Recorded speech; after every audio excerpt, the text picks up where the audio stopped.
Hoje nós vamos falar de uma empresa que é queridíssima pela maioria das pessoas que estão assistindo esse vídeo hoje aqui no canal.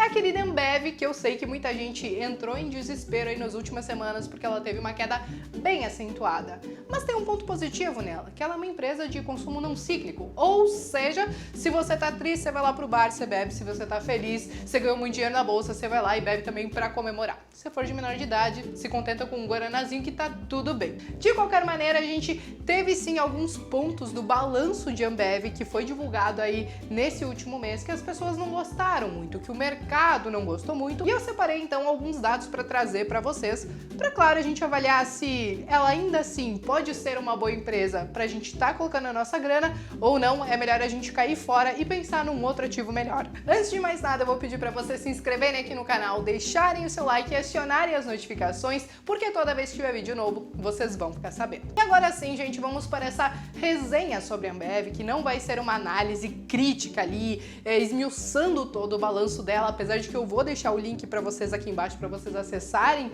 maiores dados ou melhores dados da empresa, mas sim eu trouxe alguns pontos para a gente avaliar que o mercado não gostou e também separei alguns pontos que talvez a gente tenha que ponderar aí se vale a pena ou não a gente continuar investindo nela ou passar a investir nela. Até porque nessas últimas semanas a gente viu ela sair dos R$24 e vir valer aí seus R$15. E aí o que muita gente pensou, finalmente eu vou ter a chance de comprar Ambev com um valor razoável ou pelo menos bem mais barato do que ela estava praticando antes. Então vamos lá, o que o mercado não gostou desse balanço que foi apresentado por Ambev? Primeira coisa, claro, é que teve uma queda de mais de 10% na sua receita líquida, mas claro, considerando a receita líquida do mesmo trimestre do ano passado, porque se a gente considerar esse ano, ela vem numa crescente boa, vamos dizer assim, e o seu resultado acumulado até tá bem melhor do que o ano de 2017. É claro que em 2013, 2014 nem se compara, ela tava bombando naquela época, e aí sim veio aquele ciclo de baixa, onde ela sofreu um pouquinho, mas aparentemente ela tá esboçando aí alguns sinais de recuperação e talvez retomar aqueles patamares de 2013, 2014, quem sabe? Não sei. O segundo ponto que o mercado não gostou foi porque as vendas dela caíram. Caiu aí mais de 3% e óbvio que isso não foi visto com bons olhos. E aí que já vem o terceiro ponto, do porquê talvez a Ambev sofreu um pouquinho. Óbvio que não foi esse motivo exclusivo, mas isso contribuiu também. A gente bem sabe que os ticos lá fora, que os argentinos e que alguns emergentes nossos aqui estão sofrendo um pouquinho. Então com aquela inflação estratosférica que, claro, tira o poder de consumo das pessoas. Então isso fez com que os resultados que ela entregasse fossem afetados sim por esse tipo de situação. Mas é claro que a gente também precisa ver os outros pontos. Por mais que ela tenha entregue esse tipo de resultado, não é de todo ruim, porque se a gente olhar a empresa como um todo, ela ainda tem um lucro, ela apesar de ter algumas dívidas sim, ela tem um caixa grande também de quase 12 bilhões ante a sua dívida dela que é de 5 bilhões e por aí vai.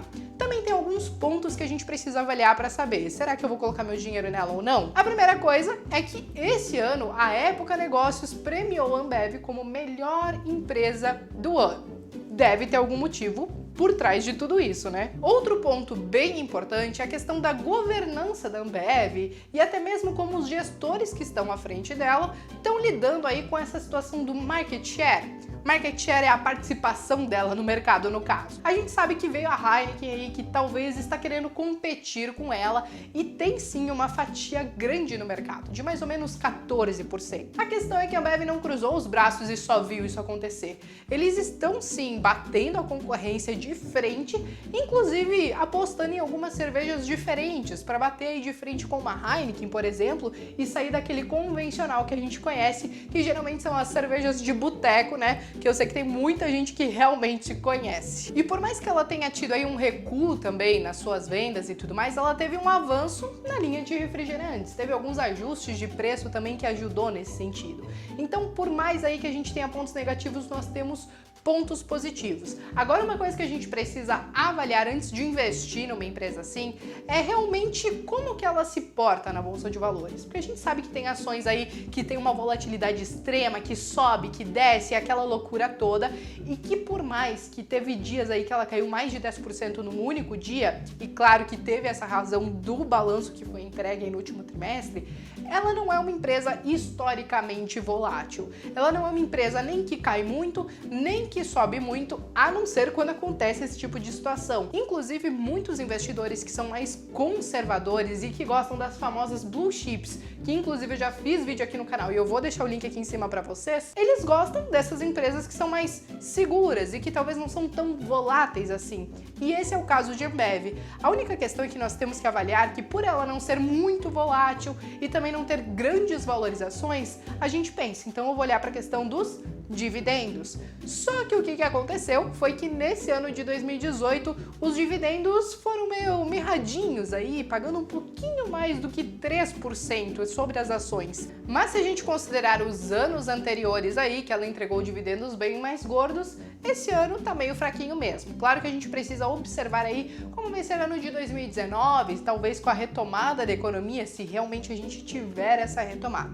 De qualquer maneira, para quem gosta do tipo de negócio de Ambev, por ser uma empresa de consumo não cíclico, ou seja, ser algo teoricamente perene, vale avaliar esses pontos para você ter ela na carteira. A questão da baixa volatilidade e também dos dividendos, que caíram bastante também, mas a gente precisa entender quais são as perspectivas dela para os próximos anos. Mas agora eu quero saber de vocês. Vocês têm Ambev na carteira de vocês ou vocês estão pensando em colocar ela na carteira, principalmente por esses preços baixos aí que ela veio trabalhar depois desse resultado que ela divulgou? Me deixa aqui nos comentários e mais uma vez eu vou pedir para vocês se inscreverem aqui no canal e deixarem o seu like. Até a próxima!